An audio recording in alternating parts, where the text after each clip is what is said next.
Thorny, as we venture into the R&R, two truths are consistent. We love our dear Montana state, and we love great beer. And you know who else feels the same? Jeremiah Johnson Brewing. Brewed in the heart of Montana in downtown Great Falls, Jeremiah Johnson takes Montana's finest ingredients to craft some of Montana's favorite beers. And now, Jeremiah Johnson's second tap room is open in downtown Coeur d'Alene. Their Citra IPA is probably one of my favorites. But we all know, Thorny, you're not the hop lover I am. You're more of a mountain man Scotch ale. Well, Foley, I'm certainly not a mountain man, but you are right. I do love their Mountain Man Scotch Ale. But come game day, you and I are both cracking their Golden Bobcat Pale Ale. So when you're looking for a quality craft beer brewed with Montana roots, a relaxing tap room, or just a six-pack to take to your favorite Bobcat tailgate, Jeremiah Johnson delivers. Make your next beer a Jeremiah Johnson, and as always, go Cats.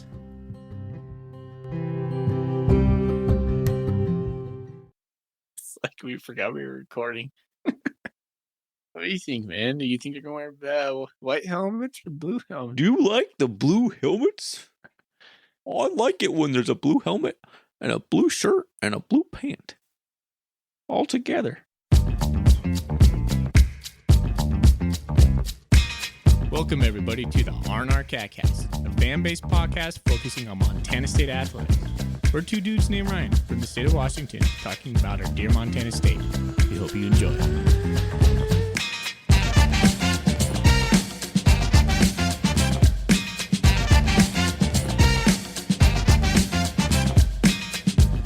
All right.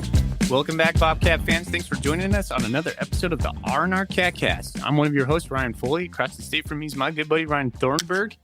We are the Ryans. We are the Ryans of the R&R. We are the Montana State affiliate of the Big Sky Podcast Network. And we have a dang sponsor in Jeremiah Johnson Brewing, brewing awesome beers in downtown Great Falls with a second tap room in Coeur d'Alene, Idaho. Thorny, how you doing, buddy? Doing great. You probably just heard me crack my beers, so I'm doing pretty good. How you doing, man? Right on. Hey, it's playoff time. Montana Woo! State is going to take on UT Martin this Saturday. Cat Grizz is behind it. Wash away the Playoffs pain, ahead of us, please. man. Hope. Right on. Well, thanks for joining us again. We always appreciate your listens and your interactions with the R&R. It just continues to grow, and I don't know about you, Thorny. It's one of the best things going in my life right now. Does that sound depressing? It probably does. I'm there right there with you, man. So it's cool. I'm there with you. Let's just let it ride. Yeah, man. Without Montana State football last week, obviously we got the bye, so that's a good thing. But it felt like there was something missing, and now we get to talk about Montana State football again.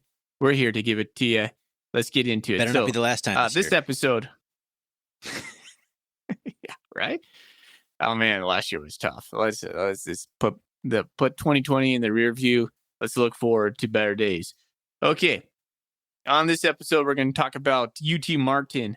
We actually have a special guest, John Hatler from Thorny. Help me out on this. John joined us. Where is he from? I mean, he's the play-by-play announcer for the Skyhawks.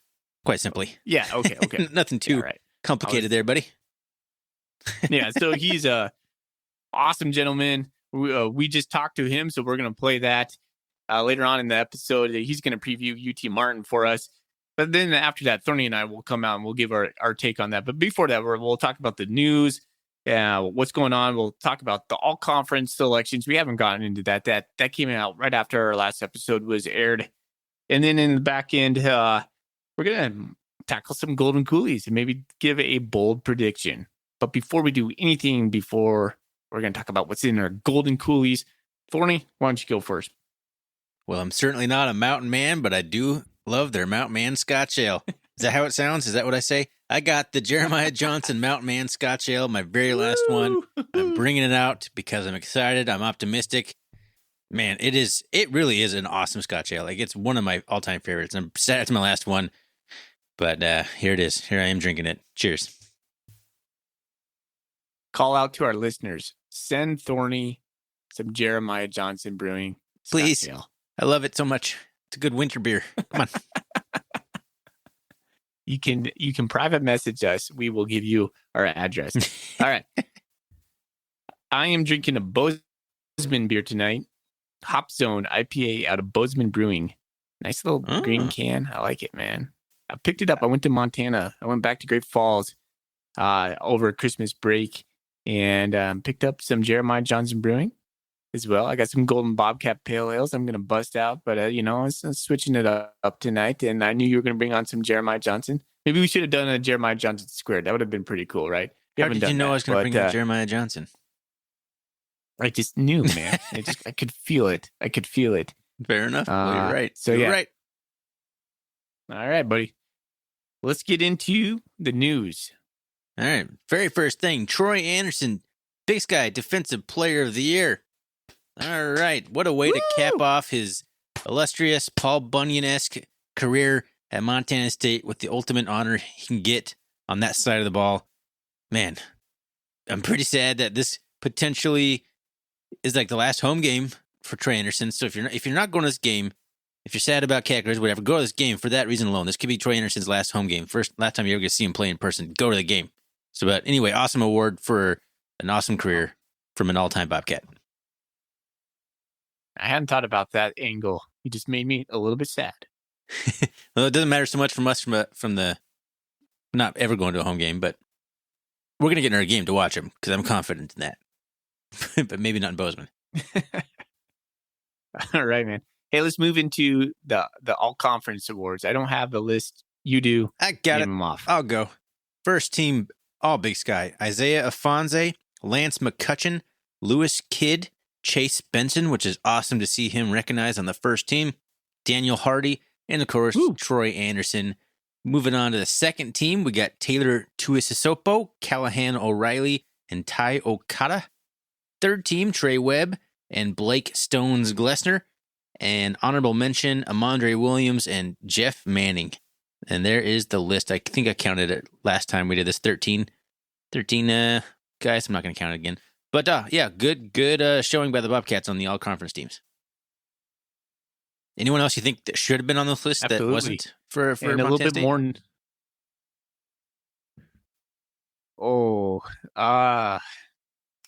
Boy, you put me on the spot there. Yeah, we did not talk about it. I don't know. I would have to think about that real quick. What about you? It's something I just made up as I was going. I think it's a pretty solid list there. I don't think any of our cornerbacks necessarily deserve to be on there. Not that they're bad. They just haven't, made any big splash plays or stats or anything like that. Callahan's on there. Chase Benson, Hart. I mean, it's everyone you want to have on there.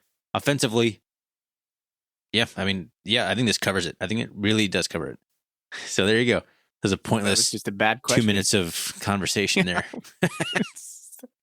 Thanks a lot. Bringing you the good content on playoff week, people.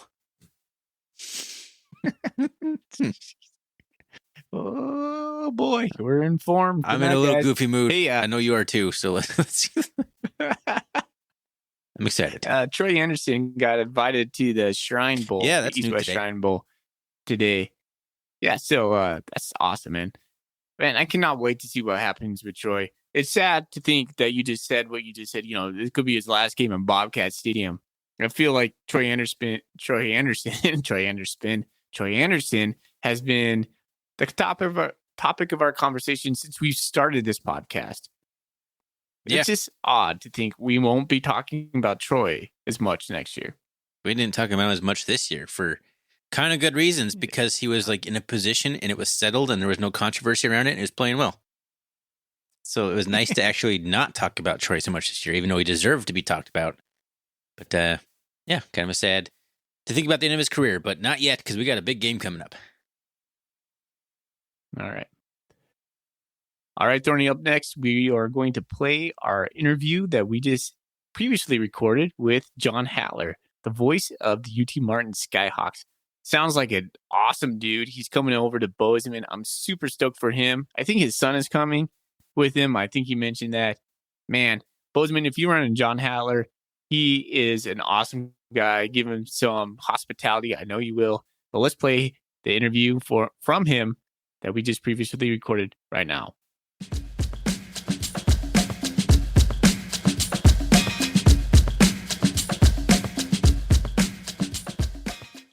All right. Well, now we welcome in a special guest to help us preview the UT Martin Skyhawks, we have John Hatler, who is the play-by-play announcer for UT Martin. John, how you doing tonight? Man, I'm doing great. It's pushing 11 o'clock here Central Time in the northwest corner of the state, but couldn't be happier to have an opportunity to talk about UT Martin. And I can't thank you guys enough, Ryan Squared, for having me on. I'm excited. I was happy to find you today. I messaged, I don't remember who I messaged, somebody who's does radio down that way, and he connected me to you. So I was happy to find someone to talk UT Martin football with. It's always hopeful for us to get someone on here, kind of helps make our job a little bit easier because you know all about the team, so a little bit less work on our side. So, but like I said, Steve James is who you talk to at the flagship station. Yeah, Thunderbolt Broadcasting here in Martin. So yeah, I'm glad we got to get hooked up and talk a little football. Right on. Well, let's get right into it, John. Hey, give us a little background on the school and the program. Man, it's a good question. The program, quite frankly, there's just not a ton of history to it. We had UT Martin's football's been on the map a little over 90 years. This used to be the UTMB, UT Martin branch. Of course, Martin is in the northwest corner of Tennessee. It's part of the UT system. Martin is about 10 miles from the Kentucky line, 40, 50 miles from the Arkansas, Missouri lines as well. So it's a big duck hunting and deer hunting country. And football, quite frankly, has not been the greatest in the world in the history. And we don't really shy away from that. In 1967, the UTMB, the Baby Vols, won the Tangerine Bowl, which I think now is the Orange Bowl. That was a national championship for UTM and took a real lull for about 20 years. But in 1988, UT Martin's in the Gulf South Conference, Division II, wins that conference title in 88 and actually won a playoff game that year and put a couple of guys in the NFL. But right around 1990, the 92-93 academic year, UT Martin made the jump to Division I. And we did not have a lot of success. Quite frankly, from the first 20 years of the conference, being in Division I, we only won about 13 years. I'm sorry, first 13 years, only won about 20 games. It was a really, really tough and bleak years. But in 2006, things kind of got turned around. Matt Griffin had come in 3 years prior and done a really good job of recruiting talented kids. Jason Simpson comes in.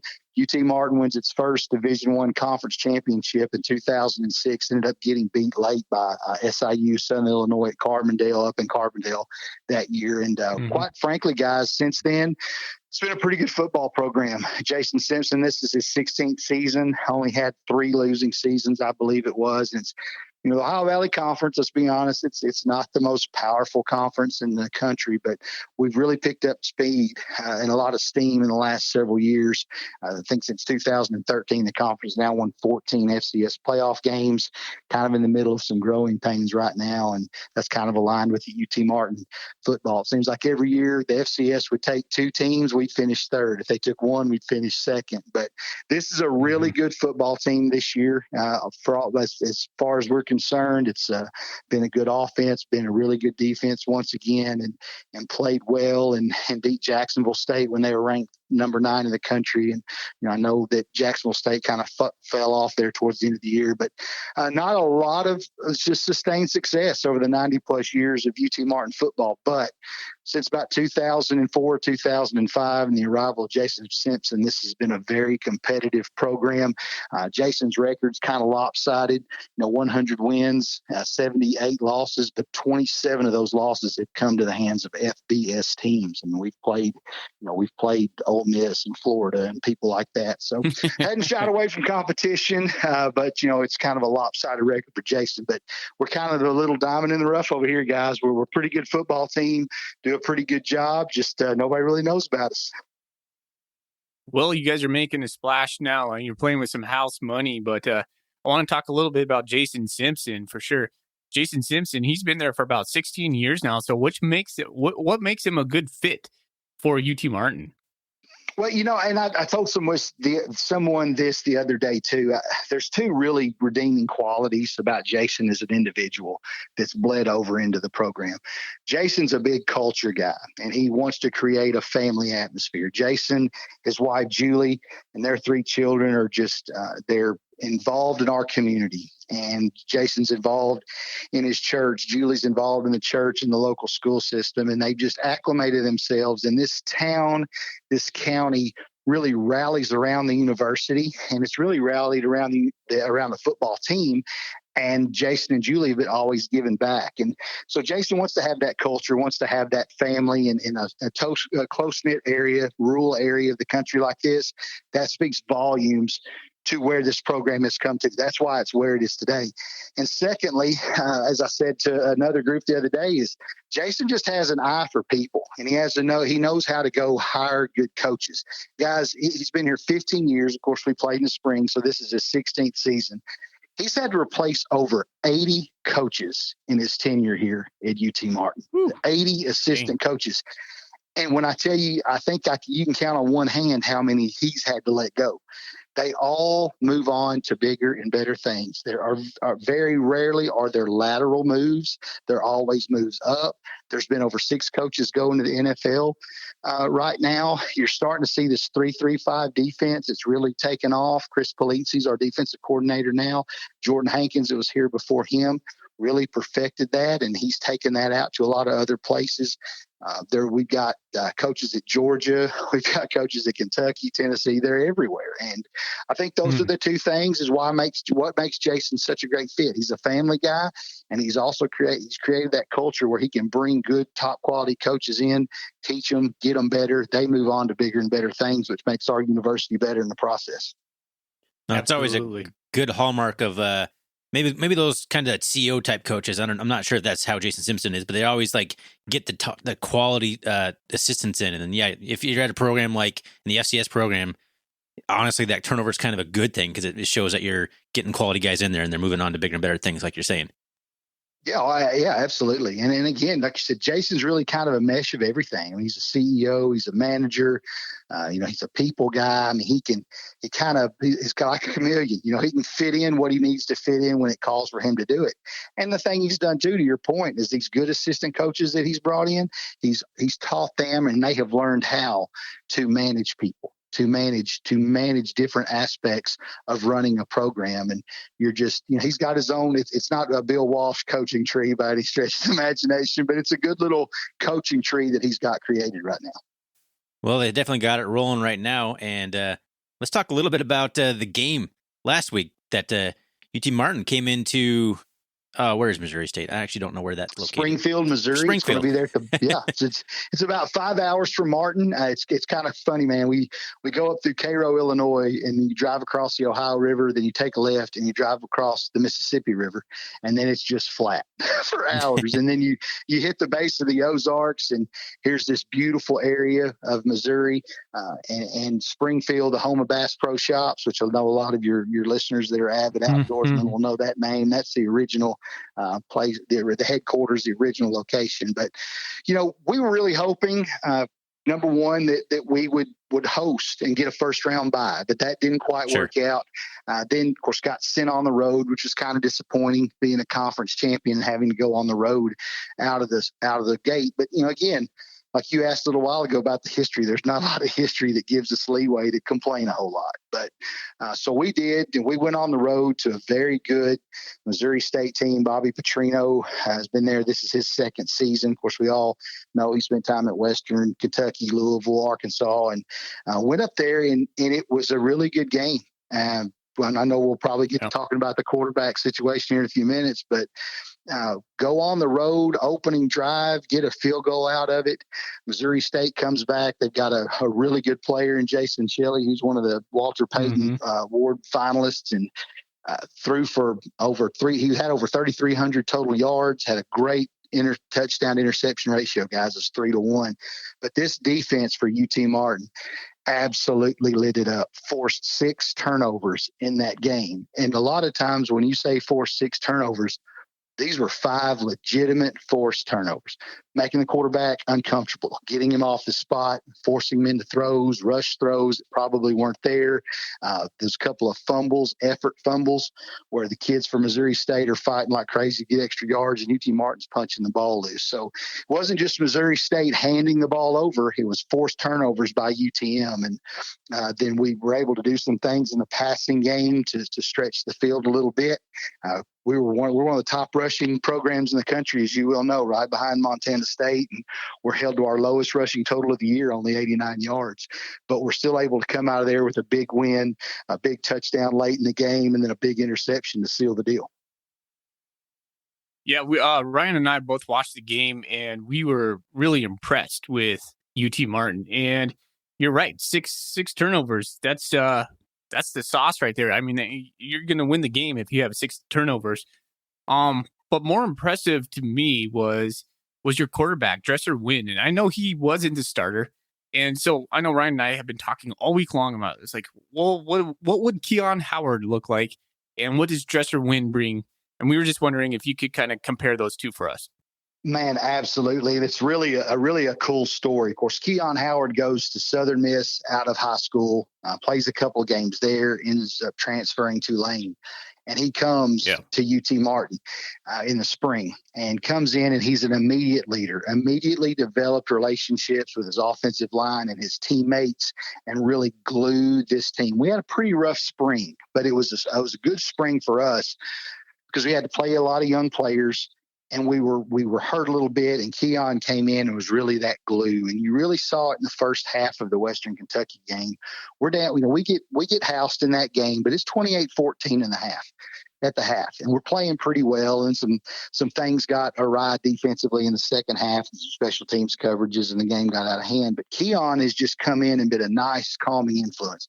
He's a guy that's not afraid to get behind his pads and run and put his shoulder down and run over somebody. And he just brought that grandfatherly mentality to this program when it needed it the most. Now, I hate that Keon's hurt and can't play, but guys, the Dresser Wynn story is a cool story. And 2015, Dresser Wynn is the Class A Mr. Football back of the year in the state of Tennessee. He's just a junior. Now, the truth be told, he should have won it in 2016 as well. But he didn't, just for some various reasons, but he did not win that award that year. But his team was so dominant and so good.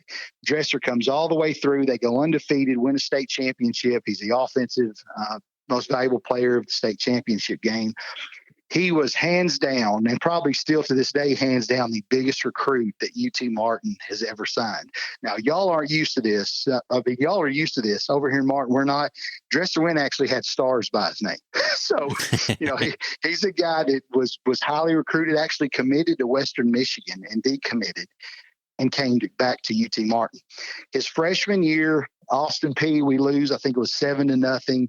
Offense didn't look good. Jason Simpson sits down with Dresser Wynn. They burn his red shirt. He has a really good freshman year, finishes the year out.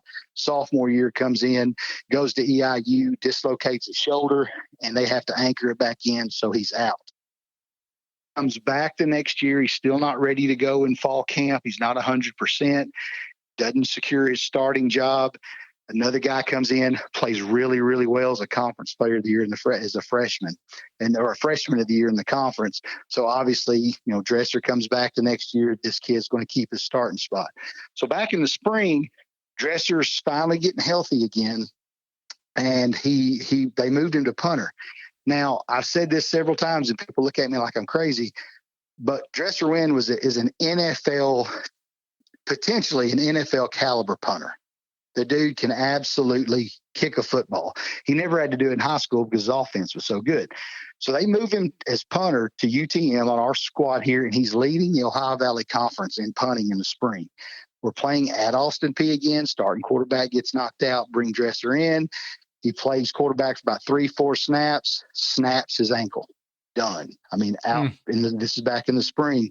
Has surgery, gets everything put back together, and just couldn't really get comfortable till a couple of weeks ago. And Keon Howard goes out, and then it's a storybook, Hollywood-type ending, what happened at Missouri State on Saturday, because what we saw and what you guys saw on TV is what everyone in Northwest, West Tennessee, UT Martin, we've all been waiting on out of Dresser Wynn. That's what we expected to see for his 4 or 5 years here. He just had a run of bad luck.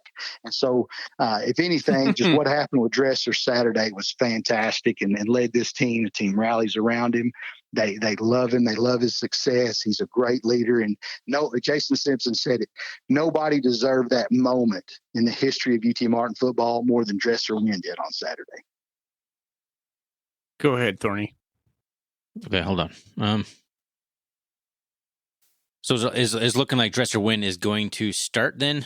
Yeah. You can just go ahead and he's moved to the top spot of the depth chart. It's no secret now. Keon is not going to be able to go. He's got a foot injury that limits him and what he can do. And with Dresser able to play like he did last week, we're just going to ride that pony and see how far he takes us. All right, sounds good. Go ahead, Foley. You got a question? Yeah, I was going to say he had a special connection with Donnell Williams. I know he's a senior. Has he been the guy for you guys? That's a really good question. This wide receiving group is one that is just kind of unheralded. Donnell Williams he's a guy that's on the radar NFL wise. He tore his PCL early in the year, and he's just now getting back and getting going. But Colton Dow, one of our top wide receivers, he still made all conference and didn't play the last 4 games of the year. I mean, that's how good he was. You've got a whole group of guys that can run out there and catch the ball. Rodney Williams is second, kind of a hybrid tight end wide receiver kind of guy. But last week you saw what Donnell Williams can do. I mean, this is a young man that's played excellent football his entire career at UTM. The way he went out there and gutted it out the other day, again, you watched the games. Was able to run past some guys, make some great catches, was able to keep our team ahead of the chains. And then, man, that huge touchdown catch right at the end of the fourth quarter, that was just a great play by that young man that we've gotten comfortable and used to seeing here in Martin. So offensively, I guess, how do you think that the Skyhawks are going to attack the Bobcat defense? What should Bobcat fans expect? Bobcat fans should expect a heavy dose of the run, I would say. And the thing is, I've watched you guys too, and y'all look like a bunch of them dudes from Nebraska back in the 90s. A bunch of flat bellies, big, tall guys that can get out there, move some space and run around. With Zach Wallace and Peyton Logan. Of course, Peyton Logan went over 1,000 yards for the season last week. He's a third leading rusher in UT Martin history. He's a big, explosive guy, but he's not a big guy. He's a small guy, but he's very explosive, plays much bigger than his size. He's a guy that when he gets in open space, you're going to have a hard time bringing him down. Zach Wallace, freshman out of Arkansas, in between the tackles, he's really, really good. Scored 15 touchdowns this year on the ground. But it's going to be kind of a thunder and lightning deal, hopefully, for us. I mean, I think that we're going to have to really find a way to negate your front four. I mean, we all know how good your secondary is. We all know how good your 2 safeties are and what great scheme there is. But I think for us, we're going to have to establish the run against a team that doesn't give up a lot of yards. I know that sounds stupid. That's kind of what's going to have to happen for us to just at least have a puncher's chance up there in Bozeman. I mean, that's kind of how the Cats have felt when we have traveled to Fargo to take on the North Dakota State. It's like, got to get the run going, but, nobody gets the run going against North Dakota State. It's just what it is. Yeah, I'd like to see what we'd look like against the Bobcats with a healthy stable of wide receivers, because we are fortunate that we do recruit the South pretty heavily. A lot of our skill guys come out of the Nashville, Memphis area. We'll go grab some guys out of St. Louis as well, like Donnell Williams, and we can go hit Cincinnati, and we can go get some really good skill kids. And I'd love to see what we could do with a full stable of wide receivers. But hey, everybody's hurt this time of year, and that's just how it goes. Hey, John, what about the defensive side of the ball? What is UT Martin going to bring to Bozeman? You know what? I hope what you see are 2 defenses that mirror each other, that are attack the football, rally around it, kind of a no-fly zone mentality, really good in pass defense, really good in run defense. We've been able to do a pretty good job against the run this year. We do give up a lot of yards, but quite frankly, that's what our defense is designed to do. It's a bend but break, don't break mentality. And we may see chunk plays from 20 to 20, but when it gets inside the 20, we're really good in the red zone on defense, which kind of makes me giggle because so is Montana State, and your offense is good in the red zone too. So it's going to be like a Ivan Drago versus Sylvester Stallone, Rocky Balboa kind of deal. It's just I've seen a couple of score predictions, and they're high, man. I mean, I saw one that was 35-21 Montana State over UT Martin. If it gets that high, I'll be shocked. But then again, I mean, I was wrong last week too. So, I mean, I just don't – I could just see this being two really good defenses that want to grind it out, two good running games that grind it out. That's just what I can see coming. I think it's going to be very difficult for us to go to the air, especially if we're getting those 30-mile-an-hour wind gusts like they're talking about. Mm-hmm. We'll have a hard time throwing the football.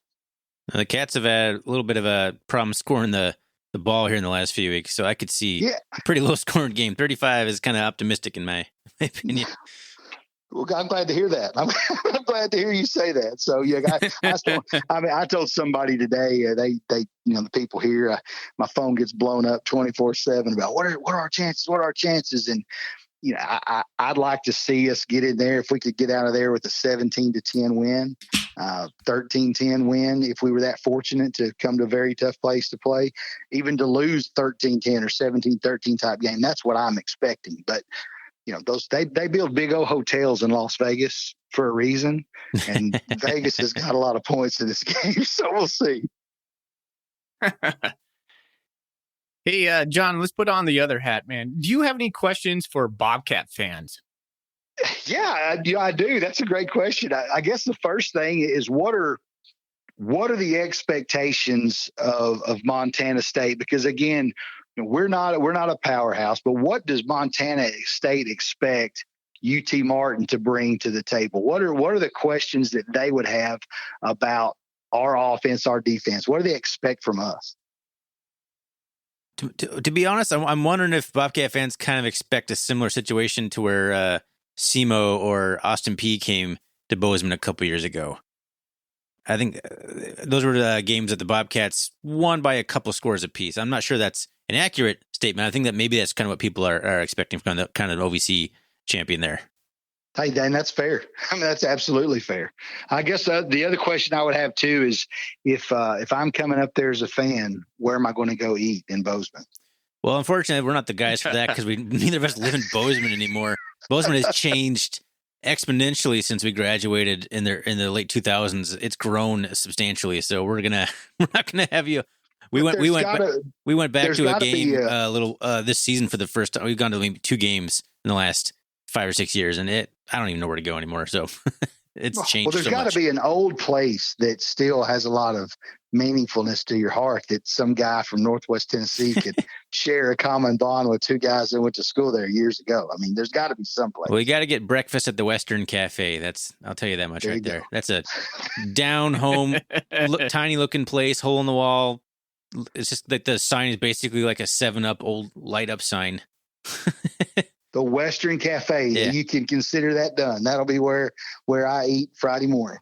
Yep. Yeah, Friday you'll have a chance to get in there. Saturday you probably won't. It's always busy, but Friday you might stand a chance. Yeah. Hey, John, I do have some concerns. I'll go back to your first question. What am I expecting? I think for the Bobcats, I think we're going to have to limit the momentum plays that UT Martin has because they're going to come in.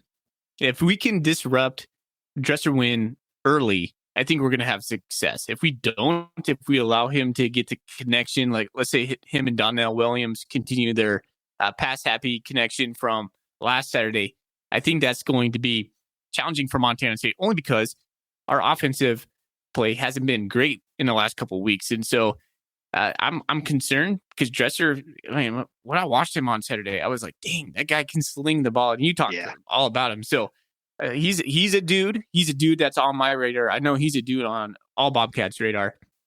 So I think for us, like I'm really concerned because sometimes we play a soft cover, maybe like a cover two, and like the seams are open down that cover.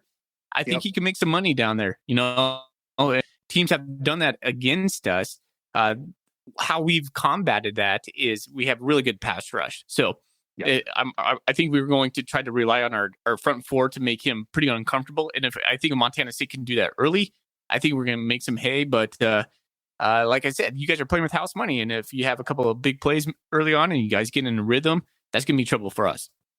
And then you bring up a good point. Our offensive line this year has been very good. Going into that last game of the season against SEMO, we'd only given up 7 sacks on the year. And Dresser, of course, coming back in that last regular season game that we dropped, we got sacked a couple times. There was a couple last week, but I agree with you. I think the line of scrimmage in that front four is going to be really good. I want to see how our offensive line matches up against a very athletic front four. Here in the South, it's this deal where most of your defensive linemen are a bunch of big bodies that just take up a lot of real estate. Watching the Bobcats, this is a front four that's to me looks like some SEC linebackers on the defensive front, which are guys that can move and can run around and create havoc. And Dresser's going to have to make sure that we're protected well, that he's protected well, that he gets us in the right plays. And I do like your assessment on hitting the seams. I think if we can get some chunk plays that way, I think that will really set up our run game. And I will say this, I really feel that it's going to be a tall task. But if we can get some momentum on the ground, we could have a chance to maybe get to go play next week. It's going to be really tough for us guys. Y'all are so good, so disciplined, so big. It's going to be tough for us to do that. But I'd like to see us get our run game going again. But it's who knows? Like I told somebody else, all we need is a puncher's chance. And if we can make it a 1-score game late, I like what we can do, but man, everybody in Martin knows it's going to be a tall task heading to Montana and getting that done. I guess I got one other personnel type question for you. Has the myth of Trey Anderson made it your way yet, or? No, it's not. Okay. It's not. It's I think things have changed a little bit this year for Trey Anderson. He's not quite the Paul Bunyan character anymore. He's our starting inside linebacker. 2 years ago, he was our quarterback. He rushed for 1,400 yards and 21 touchdowns as like a single wing quarterback, like power quarterback run system. It was now he's a linebacker. It's a pretty crazy story, but if you have a chance, just look up his career. It's pretty intense. So, but he'll definitely do that. He'll be making some big plays there from this middle linebacker spot, but it's like a 4-2-5, so there's really not really a middle linebacker, but you call him that. Yeah, and it's a numbers game. I mean, that it's going to be how many you send, how many can we block, and the 6 versus 5 scares me some. But no, you're right. I'm really impressed with the number of tackles for loss that the Bobcats have. I mean, that's why I talk about that line of scrimmage so much. Those tackles for loss are through the roof. Of all the teams we've played this year, I've not seen anyone get in the backfield like you guys do. And that's why I keep going back to that line of scrimmage and how can we handle the front four? Can we slide over and pick people up and make sure that cover 2 stays a cover 2, or does somebody drop? What are you doing? And I just, it's going to be fun. I mean, I'm really looking forward to this. I think there's 2 really good coaches that are tacticians that are going to try and figure this out. Yeah. I think it's going to be one in trenches like you're talking about. Hey, John, no doubt you are going to have the time of your life in Bozeman. I can't wait for you to come to Montana. I honestly can't. You're going to see an awesome crowd. You'll see an awesome stadium. Make sure to check out our campus. Make sure to talk to our SID, Bill Lamberty. He is an awesome dude. So I hope they treat you well. I know they will treat you well. But before we get out of here, John, where can we find you? Where can our listeners follow you? I mean, probably the best way in the world is if you can go to WCNT.com. That's probably the best way streaming wise. If you want to hit me up on Twitter at Hatler, HATLER06. You'll see a lot of sports stuff. You'll also see some funny stuff. And one of my favorite sayings right now is unathletic parents living their unathletic lives to their kids. So you may or may not see some funny posts about high school parents and high school games. And I'm still pretty involved in the high school sports scene in our area as well. And so, yeah, Hatler06 or WCMT.com will get you to where you can listen to our broadcast. And we'd love to have you listen. All right, John. Well, I appreciate you taking some time to come on. Go get some rest, my man. Hey, thank y'all so much. I hope it was as fun for you as it was for me. Oh, it was, for sure. Oh, yeah. Thanks, John. All right. Yeah, have a good evening. You too. Thanks. All right. Well, that was John Hatler, play-by-play announcer for UT Martin.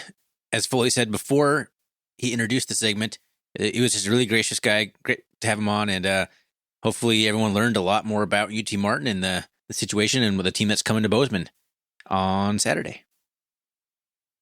But now we're going to give our takes on the game, a little bit more, expand on what we think is going to happen, maybe some more of the matchups or anything kind of like that. So, Foley, we didn't really talk about this. Where do you want to start? Here we are. This is what we always do. I think, yeah, just broad questions, right? So let's talk about what do you want to see from our offense in this game? Okay, so I just want to see us get back to whatever was working in the first half of the season. I don't know if it's play calling. I don't know if it's execution. Whatever the offense is, what has been broken. I'm not in a football intelligent enough mind to really be able to diagnose that. It's so easy to scapegoat like the quarterback, like the backup quarterback is always the most popular guy in town. It's always like, oh, quarterback's fault. Let's do something else. I don't know about that. Something seems broken to me, and it seems the offensive line's not blocking that well. The play calling seems suspect. Maybe the wide receivers aren't running that great routes. I have no idea what's going on. All I know is they got 2 weeks to fix it, so I want to see some better execution and some better production out of the offense, however that may be. I don't care if we run for 400 yards and throw for 2. I just want it to look better. How about some diversity in our play calling? I mean, maybe that's it's not even diversity. Yeah, so maybe just window dressing on some old plays that we typically run. Just some new looks, right? Because obviously the scout's out on us. We just need some sort of spark. I just want to see us honestly just take some more chances. It doesn't even mean very much for Montana State. Like, that doesn't mean a lot. But for what we've been doing, like, I think I made the analogy about like the monkey with the cymbals, just like the little tight little jerky motions. We just got to get out of that, man. We got to go out there and throw the ball down the field, call some plays in the back of the playbook that may not work. I don't know. You got to do something here. Yeah, play to win. So that's what I want. Yeah, there you go. That's what I want. I just want to see us play to win on offense. Perfectly summed up. All right, buddy. What do you want to see from our defense? I'll tell you what I want to see, man. The same thing I've been seeing all year. I just want to see us be dominant like we have been all year. We've been playing great. Like, I don't really have any critiques of the defense. I think they're talented enough. I believe in the Freddie Banks and what he's doing. I believe in the scheme and the talent. I don't think we need to change anything. I want to see us obviously hold them to like under 14 points. Maybe even single digits would be amazing. I don't know if that's possible, but I want to keep it. See them below 14 points because I don't know if our offense is going to score. I don't think we'll get in the 30s, so I don't know if I have faith for us to get into the 30s. So we need to keep them low so we can have our offense keep getting chances to put the ball in the end zone. Yeah, we got to play with vim. We have to play here to win. Vim. Play fast, play aggressive. Send the message early to Dresser win that his day is just going to be a long day in Bozeman. I hope he takes in the sights early because during game time it's not going to be good for him. Yeah, I just want to see the defense dictate the game. Yeah, that's a good point, man. I like that. I think that's something the Bobcats can do. I think we can get after Dresser Wynn. I liked the matchup better with Dresser Wynn than I would have liked with a fully healthy Keon Howard. I think those are strong, big running quarterbacks. Kind of can give the Bobcats fits. I mean, they give everybody fits, but more of a traditional pocket passer who's not a big threat to run the ball. He's going to make some plays down the field, no doubt, but I think we'll also be able to sack him for some big losses. That puts them into like 3rd and 14s or 3rd and 15s, and I think that's going to be kind of the game, keeping them into like 3rd and longs, even if they made a couple plays to get some first downs. All right. So let's sum this up. Offense needs to play not to lose. Bobcat defense needs to play aggressive, play with the vim. I think if we do both of those things, man, we are smiling on Saturday night. Assuming we continue to take care of the ball. Yes. That's my last thing. Obviously, if you watch that Missouri State UT Martin game, the turnovers just jump off the page at you. And, John Hatler said it best. Like, they legitimately forced 5 of those turnovers. They were good hits. They forced the fumbles. They made good plays on defense. The one he's talking about that wasn't forced was a straight muffed punt catch by the punt returner, like on his own 5-yard line, which gave UT Martin an easy. I think they got a touchdown on that one. But the rest of them, it was good plays by the defense or special teams or whatever, and they forced the fumbles. And I think 4 of those turnovers were in the first half, if I tallied that correctly. It was an impressive performance by them. They were playing fast. Like, we've seen teams that can play fast on defense, characters, give the Bobcats some problems if we can't slow them down, if we can't get their eyes looking somewhere else. Like, that's like you were talking about, kind of do some window dressing. Like, if they can just play fast and know what we're doing, they're going to feast on us. And it could be a very tight game in that scenario. Yeah. Coach Vegan talked about this in his press conference. We need to be the aggressor. I think that's a huge part of this game. Yeah, both sides of the ball, for sure. We need to come out with just some fire. Mm-hmm. Like, I mean, we had fire in Cagriz. It just got extinguished real quickly. So we just gotta be able to maintain that even if we get punched down on the mat, Yeah, UT Martin's going to come in. They're playing with house money, like we've said before. They have nothing to lose, and that's kind of a dangerous team to come in. Montana State honestly needs to play a little bit like UT Martin right now, with nothing to lose, because it's win or go home. You got to leave it all out there. You can't come in here conservative. I don't think we are. I think the 2 weeks off has been good for us. When you listen to Coach Vegan talk, you get a little bit more of a comforting sense, like, okay, yeah, we got our butts whooped over in Washington Grizz, and now we're going to come out. We're going to be the aggressor, because we weren't, and we saw what happened when we weren't the aggressor. So I'm feeling pretty good about this game. It's playoff football, so you never know what happens, but I think you and I broke it down pretty good. I think we hit upon the things Montana State needs to do. Yeah, I will say this will be a little tough for Martin, being their 4th straight road game. That's their last 2 games in the regular season road games, and now obviously the first game. So I mean that wears on a team, and that could play a factor in this game too. And the weather, if it's real windy, and they're starting Dresser Wynn, who's more of a passer. I mean, some of those things just add up to the Bobcats' favor. This is one of those games where things just kind of seem to point to the Bobcats' favor. That doesn't mean anything, but hopefully it plays out that way.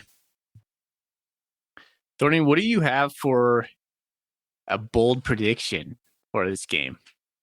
I'm sticking with. It's funny because we talked about this earlier. I'm going with. I'm still going to say 250 yards passing the ball, which is absolutely crazy. I don't think that's going to happen, but why not? It's a bold prediction. I got nothing better to say. So who do you think we are? 250 yards. I mean, that was the McKay special for the first half of the season. So why not? Why not 250 yards? Right? Why not come out and throw the ball and catch them off their heels, because they're going to expect us to run. Why not? Mm-hmm. I'm going 300 yards rushing. That's as a team. That's probably more realistic. I still think that's bold for sure. Don't get me wrong, but that's more realistic than probably mine. All right. It all depends on the health of Afonso, Elijah Elliott. TJ Session, I think, is going to be out for this game again, so we're going to have some better offensive line play out of Rush Reimer, which I think he will be able to provide. Now he's got a few games under his belt. Absolutely. But it's still gonna be a tall task. If Afonso is healthy, I fully believe that is attainable. Okay. Hey, you ready to move on to some Golden Coolies, or anything else you want to say on this game? I mean, it was nice having John Hatler on, because he helped us preview a lot of the stuff that we were going to talk about. So I think I got pretty much everything I wanted to say, either said here or via John Hatler. So I think we can move on. All right. Pulling up the Golden Coolies on Bobcat Nation right now. And that's the only place we have any, right? I think so. I think so. Okay. Yeah, I'm going to start with Bleeding Blue. Bleeding Blue says, what about UT Martin worries you the most? I honestly think their running game worries me. The Bobcats have a very good run defense, and we haven't been tested too much in that department. But I watched those running backs, and they didn't have a ton of success against Martin. But I also think it's because against Missouri State. But they were throwing the ball so well that it eventually opened up some holes for those guys. I think they're talented running backs. They got a big, strong offensive line. They're not necessarily the most athletic, but I feel like John Hatler said, if they can get the run going, it's really going to pay dividends for the Skyhawks, and they'll be able to stay around the game. So that's my big concern, is that they'll actually get the running game going a little bit, not like 300 yards or anything like that, but enough to eat up some clock and keep the ball out of our offense's hand. See, my biggest concern is we get them into like 3rd and 6, 3rd and 7, and Justin Wynn hits an easy pass against us. And that's kind of where they make some money off us.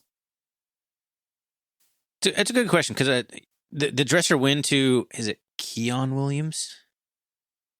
Keon Howard. Keon Howard. Who's their receiver? Number 11. I think it was Donnell Williams. Donnell Williams. I mixed the quarterback's first name and the wide receiver's last name. Yeah, that's it. But he looked good against Missouri State, but he had some catches that were all him. Like, that's kind of like a lightning in a bottle thing. Can you replicate that? Can you replicate that connection in Bozeman where he's just chucking it up and his guy's going up to get it? Maybe not. But I'm not so worried about that coming out this game. Okay. Colorado Cat says, what about Montana State worries you the most? The offense. The offense. Yeah. That we are quarterback play for me. That we're right back to the Idaho, Weber State, Montana looking offense. Man, I really hope this game doesn't feel like Idaho State. I said a lot of curse words during the Idaho State game, and I don't like to say curse words. Are you saying Idaho State or Idaho? They're both bad. Excuse me, Don't Idaho. get me wrong, they're both bad. Idaho game. Matt McKay came alive in the second half of Idaho State, at least. Idaho was just, it was Tommy Mellott having to run for 3 touchdowns to win that game. Good point. Blue and Gold Blitz says, do you think it's possible to coach McKay back up to his confident self as he was at the beginning of the year, or did Weber State write a defensive script that teams have been using to combat his strengths? I'll make you take that one. I feel like I've been answering first this whole time. Your turn. Yeah, I don't know if Matt McKay can get there now. It's I guess I think if Matt McKay was to get there, he would have got there by now. So I'm going to say probably not. But you never know. It's they took a 2-week rest. I think it probably came to a crescendo, at which point, like, you have to fix something. Something had to happen. I think we're going to see something transpire this week, whether it's Matt McKay not playing. I mean, we've heard rumors on Bobcat Nation, just reading the threads here, that Tommy Mellott might be the quarterback that starts. I mean, that's just, it's out there right now. Or maybe Matt McKay comes back. I don't know. But Blue and Gold Blitz, and if you really press me on it, I'm going to say no. I think his confidence is probably shot. I feel like if McKay's had a real bad game, he's typically got it going at some point in the next game. Against the Grizz, I guess the silver lining you could take away from that garbage was he did leave a touchdown drive there at the end of the game. Not that really mattered. I don't even know if the Grizz's first team was in at that point. But it's hard to say, man. McKay's confidence seems to be so shaken, and he's just not making. What did Vigan say in the press conference? He's on his heels a lot in the Cat Grizz game. Is that something that you can fix in 2 weeks? I do not know. My answer is I straight don't know. I don't feel confident that you can, but I'm not going to rule it out. But it seems like it's a tall task at this point. I think the only way you get your confidence back is just performing in the game. Yeah, by playing well. You can practice well all you want. Doesn't matter if you come out and throw for 50 yards and 2 interceptions. Man, the first half of the season, he was the model of efficiency. We were so stoked. If we had that performance every single game, we'd be national championship contenders. Absolutely. But the competition right. stiffened up and McKay kind of shrank. But it also could be Taylor Housewright kind of shrank. Let's move on to the next question. All right. Joe Bobcat says, which of the last first round outcomes would you call an upset victory? And which would you call the biggest upset? We've read this before. We're going to just call it's the same question. It seems like the same question. I apologize, Joe Bobcat, if we don't understand the distinction you're trying to make there, but they're both UT Martin over Missouri State, right? Yeah, they have to be, right? I mean, the only other That's a potential secondary upset question. you could think of would be Incarnate Word over Stephen F. Austin. I'm not sure that was even an upset. That was like a 50-50 game. Other than that, it seemed to be pretty much chalk, as they say, across the board. I mean, is that like a common term? Because I've heard that a lot in the last week. I don't feel like I've ever heard the word chalk. do you pay attention to like March Madness? I feel like that's a March Madness kind of phrase. Okay, well, there it is. Thanks for educating me, Ryan Thornburg. Well, it's like if you have the bracket written on the board, like it's chalk, right? I have no idea what the phrase means. Like I know what it means. I don't know why it is a phrase. Okay. Something to do with chalkboards and crossing out favorites, and I don't know. I don't know what chalk means. Maybe it's a gymnastics thing when you're putting a chalk on your hand. I don't know. The powdered stuff. Man, snorted. How stupid do I sound right now? The other surprise to me, not the biggest upset or the upset victory, but I expected South Dakota State to beat UC Davis pretty handily. I'm not sure I expected them to put up 56 points and just blow them out of the water and make them look like a Division II team. South Dakota State's going to be a tough out if they're healthy, man. That's going to be tough. So that was a little surprising to me, but not that surprising. UC Davis has been just on a tailspin.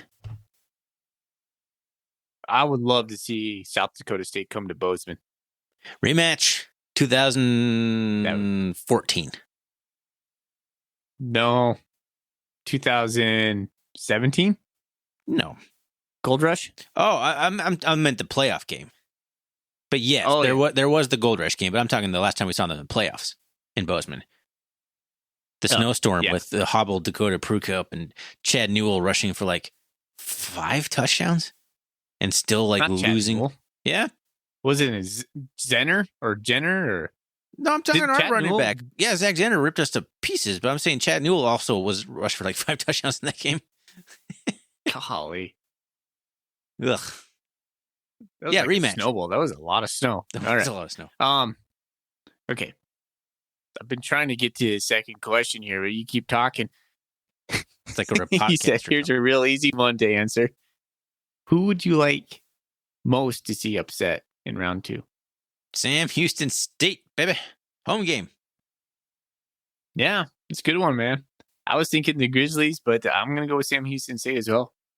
The other one would be North Dakota State. That'd be pretty satisfying because then I feel like if North Dakota State goes down, anyone left in the tournament has like this renewed sense of like, oh man, like the king is dead. We have a chance. Like everyone's going to get like a little boost from that. So that'd be a good choice. I always like watching the Grizzlies. That's a good choice too. But you gotta stick with what's best for the Bobcats in the short term in particular, because it's one game at a time. Survive in advance. If we get another home game against it would be against Incarnate Word, who we beat in 2018. I like those odds. I'm down with that. And that was the last of our Golden Coolie questions. All right. I guess we have to pick a winner. Do it. You don't do that very often. No, we just read Golden Coolie questions and then forget to pick winners. We've been very bad about that. Ooh. I like Bleeding Blues. Bleeding Blues about McKay. It's confidence. That's kind of a in-depth question. No, that's blue and gold. What'd I say? You said Bleeding Blue. Sorry, blue and gold blitz. Too many blues. Blue and gold blitz. That's a good one. Or what about Montana State worries you the most? Kind of like that one too. But you're the arbiter of the Golden Coolies. You pick. Okay. Gold. Let's see here. Let's do the Fire conflict. Colorado Cat. Colorado Cat. What All about Montana State worries you the most? right. Woo! Clap. All right. Yep. Like great podcasting right there by their R&R. We're sitting there just fumbling like, who should we pick? This guy said this. Wonderful. All right. Okay, man. Hey, Colorado Cat, get at us, buddy. I'll send you a Golden Coolie, and I'll probably throw a couple stickers in there for you, bud. You still owe me a sticker. I don't even have a you sticker still don't have yet. one. I put one up on my Thule box on top of my Subaru Forester. He said, it's looking good, man. Looking good. My buddy over in Great Falls has one on his water bottle. He takes it to the gym every day. I love that, man. I want so many of the stickers, which is not feasible because they cost money, and I know you don't want to give them all to me. But what if I made like the Pride helmet sticker on my Thule? You know how the stickers on the football helmets? Those are called Pride stickers, right? I have no clue. Do you like those? Yeah, like Ohio State does that, right? I remember Montana State did it one. Montana State did it 1 year. They did. Turn to Kramer. In the last 10 years. I thought it was Kramer. No. Maybe it was Ash's first year or something like that. Yeah, and I think it was just for special teams. I don't know. I always liked the stickers. I always thought they were kind of cool. Yeah. They make helmets look cool. Well, I grew up a Buckeye fan. The problem with the Cats is we always change helmets, though. Like everyone wants to change uniforms every week now. Like, ooh, this uniform combination, this helmet combination. Like, I kind of like programs that just keep it the same all the time. All right. So, hey, that's actually one thing I wanted to talk to you about. What do you think we're going to wear? On what helmet? Because on the Cat Grizz, we wore the whites, right? Prior to that, we were wearing golds for probably 3 games in a row. I bet you we come out in golds. I bet you just our classic gold M with the blue and white stripe down the middle. Kind of the one we've probably worn the most over the last decade. Okay. Blue, I'm with you. and then gold pants. Blue jerseys, gold pants. Ooh. That would look sharp. That's nice. I did like the combo we had. We had the blue pants and the blue jerseys and the white helmets. I thought that was a sharp look too. Have we ever done a blue? Probably under Ash. We had those blue helmets. Yeah, for a the while. blue helmets with the weird looking logo. Yeah, I don't like the blue helmets with that logo. I'm a fan of all same color uniforms. Like I like that. I like the helmets and everything being the same color, but we don't have a good enough looking helmet to really go with the rest of it with the blue helmet, do we? No, we don't. I remember hearing Jeff Choate say he did not like the blue helmets. Choate. They got rid of them. Stinking Choate. Come on, man. I wonder what Brent Vigen feels about helmets. We should ask him if we ever get to talk to Brent Vigen. Again, we're really trailing off at the end here. Are you still listening to this? I apologize. Hit us up with what you think the Bobcat should wear. Maybe it's already out on social media what we're going to wear. I don't know. But tell us what you would like to see the Bobcats wear. Let's get out of here. You can find us on Twitter, RRCatcast. You can find us on the web, rrcatcast.com. Thanks to Jeremiah Johnson for brewing some dank beer, for being our sponsor. It's playoffs, baby. Let's get out of here with the Go Cats. Go Cats. Go Cats.